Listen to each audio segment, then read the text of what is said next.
بەڵافرێکە هێلیکۆپتەریا رێژیما سووریە نەخۆشخانەیەک لە باژارۆکی حاس لە باشووری پارێزگاها ئیدلیبە دبن کۆنترۆلا ئۆپۆزیسیۆنێدا لە باکووری ڕۆژئاوای سووریێ بە بەرمیلێک تەقینەر ئەرمانج کرد لە گۆری زانیاریان کۆ دە ئەنجاماوێ ئێریشێدا ئەو نەخۆشخانەش ji کار هات خستن لێ تو زیانên canî nebûn. Wezîrê Derveyê Tirkiye Mewlûd Çavuşoğlu got ku rawestandina êrişên esmanî li ser parêzgeha Idlibê li bakurê Rojavayê Sûriyê pêwîstî bi hewl û karînên navdewletî heye. Oğlu got jî ku yek ji pêwîstiyên siyaseta waniya derveya mirovî ye û berdewamiya kar e ji kurêgirî li jiyana ji destdana bi hezaran qurbanî bêkirin bê ku pêlên derbederiyê li Idlibê rû bidin. Wezareta Berevaniya Amerîkî Pentagon eşkere kir ku Washington amade ye ji bo pêşkêşkirina pêşinyaran derbarî pirsa ji navbirina terorê bi awayekî aktîv li Idlibê bi kêmtirîn ziyan û tekez kir ku tu planên wan yên hemahengiyê li gel Rûsyê divê derbarê de nînin. Serokerkanên Artêşa Amerîka General Joseph Dunford amaje kir ku wîlayetên yekgirtî behsa hemahengiyê nake.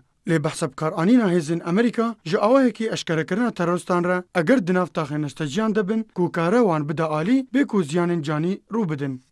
Welatê Îmaratê ji aliyê xwe ve vexwend ji bo destwerdaneke Erebî bêhtir di krîza Sûriyê de ku Wezîrê Karûbarên Derveyê Îmaratê Enwer Qerqaş got ku dûrxistina Idlibê ji rûbirûbûneke xuyanî karî dest pê bike yê wan û civaka navdewletî ye. Berdevkê bi navê Serokatiya Tirkiyê Ibrahim Kalin ji aliyê xwe de got ku her êrişeke li ser Idlibê wê serkeftinek dûrê rewiştê be ji rejîma Esed re û dît ku rejîma Esed û hevpeyman û piştevanên wê newêrin wê yekê bikin ji ber belavbûna mezin ya hêzên Tirkî li wê deverê.